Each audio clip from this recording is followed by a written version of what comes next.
খুবই সমৃদ্ধ একটা আলোচনা শুনলাম। একটু একটু না অনেকখানি বিভ্রান্ত হলাম।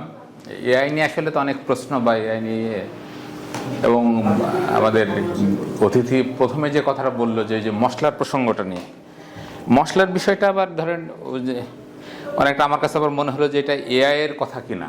যে মশলার যে হিস্ট্রিটা আমরা জানি, আমাদের এই অঞ্চলে কিন্তু মশলা খাওয়ার প্রচলন ছিল আগে থেকে, হ্যাঁ, এবং চর্যাপদেও মশলার কথা বলা হচ্ছে।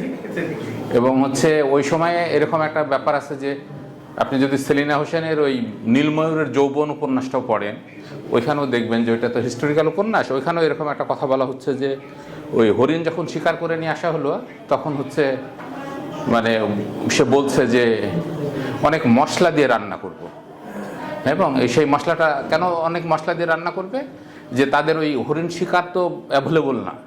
তো একটা হরিণ শিকার করলে ধরেন তারপর 2-3 দিন না খেয়ে থাকে। এই যে 2-3 দিন না খেয়ে থাকার শক্তি, এইটা আসলে যোগান দেয় মশলা, হ্যাঁ। এবং সেই কারণে সে ওই মানে সংলাপটা বলছে বা চর্যাপদ ওইভাবে আছে। আর আরেকটা জিনিস খেয়াল করে দেখবেন যে আমাদের এখানে তো সমাজের এখন অনেক স্তরায়ন ঘটছে। আমি একটা সময় খেয়াল করে দেখছিলাম যে আমাদের এদিকে এই যে যারা পাইপের ভিতরে থাকে, মানে ধরেন বস্তির মানুষ যারা, হ্যাঁ, এবং রাস্তার ভিতরেও তারা যারা থাকে, তারা যে রান্নাটা করে তারা অনেক মশলা দিয়ে রান্না করে, হ্যাঁ। কিন্তু কথা হলো যে তাদের তো মশলা কেনার সামর্থ্য থাকার কথা না বা ইয়ে না, কিন্তু তারা এত মশলাটা কেন দেয়? এবং আমি তাদের সাথে কথা বলেও দেখছি যে তাদেরও ওই যুক্তিটা একটা, যে তারা সাধারণত একবেলা খায়, এবং মশলাটা বেশি করে দিলে ওই খাবারটা যেরকম সুস্বাদু হয়, তার চেয়েও তারা জানে যে খাবারটা মানে শক্তি যোগান দেয়। এবং এটা আপনি যে কোনো পাইপের ভিতরে যারা থাকে তাদের সাথে কথা বললে জিনিসটা আপনি বুঝতে পারবেন, মশলার এই জায়গাগুলো। তো সেই জায়গাটাতে ধরেন, তো আমাদের কাছে এই যে এইসব তথ্যগুলো, এইগুলো কিন্তু আবার এআই দ্বারা পাওয়া যায় না, হ্যাঁ। তাহলে কি আমরা এআই এর কাছে যখন যাচ্ছি, তখন কি আমরা আসলে খুব বেশি সারফেস লেভেলে চলে যাচ্ছি কিনা? এবং ধরেন এআই নিয়ে মানে আমার আগের বক্তা যে কথাটা বললেন, সেই জায়গাটায় দেখেন যে মানে এআই দিয়ে কি আসলে আমরা এইখানে যে মানে প্রবাসীর যিনি সম্পাদক ছিলেন রামানন্দ চট্টোপাধ্যায়, আমাদের এই মানে বাংলার বা আমাদের এই উপমহাদেশের খুব নামকরা সম্পাদকদের কথা বললে রামানন্দর কথা বলা হয়, সেইটা কি সম্ভব কিনা? মানে বা এআই এর শিক্ষা দিয়ে কি আমরা ওই রকম একজন সাগরমাই ঘোষ পাবো কিনা? হ্যাঁ, সেই জায়গাটা থেকে ধরেন এআই আমাদের যা দিচ্ছে, তাতে এআই ব্যবহারের ক্ষেত্রেও আমাদেরকে আরও বেশি সতর্ক হওয়া জরুরি কিনা।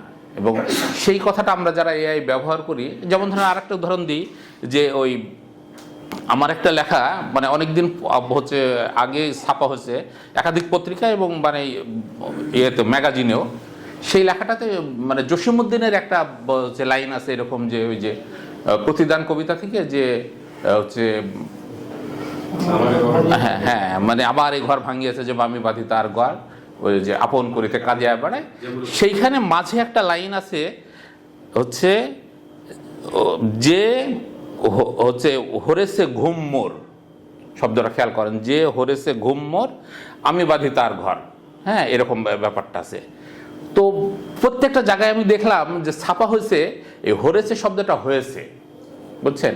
আমার যে সম্পাদক যিনি ছাপাইছেন, আমার যিনি প্রুফ রিডার, তিনি কিন্তু এটাকে হয়েছে নিছে। ওইটা পড়ার সময় কিন্তু তার ভিতরে ওই প্রশ্নটাও তৈরি হয়নি যে যে হয়েছে ঘুম মোর আমি বাঁধি তার ঘর, মানে আমার ঘুম হলে আমি তার ঘর বাঁধবো কেন? ব্যাপারটা এরকম না।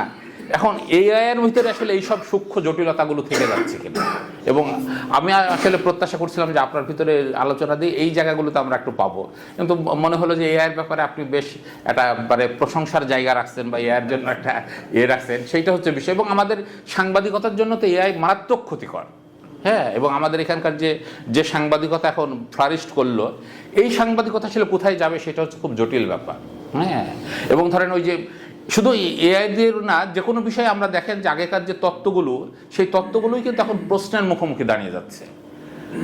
মানে ধরেন এই এআইয়ের সময়ে বা এই সময়ে এসেও যখন ধরেন 4-5 ঘন্টা ধরে প্রথম আলো বা ডেইলি স্টার মতন পত্রিকা পড়ে, তখন তো মনে হয় যে সকল প্রযুক্তি ফেল মেরে গেল, হ্যাঁ। তাহলে ধরেন ওইখানে কিন্তু আমার তো কথা ছিল যে এআইও আমাকে হেল্প করবে, বা ওই মানে এআইয়ের হেল্প নিয়েও আমি অন্য ওইটার প্রতিকার করতে পারবো, সেই জায়গাটা কিন্তু হচ্ছে না। বা আমাদের এখানে এআইয়ের নামে বা আমাদের এখানে যে ডিজিটাল সাংবাদিকতা হচ্ছে বা ডিজিটাল মিডিয়া বলে যে কথাটা হচ্ছে, সেইটা খুবই মানে ব্যাঙের ছাতার মতো একটা বিস্ফোরণ, এবং সেই বিস্ফোরণেরই একটা অংশীদার এআই কিনা সেটা আমাদের ভেবে দেখা উচিত। সবাইকে ধন্যবাদ, আপনারা ভালো থাকবেন।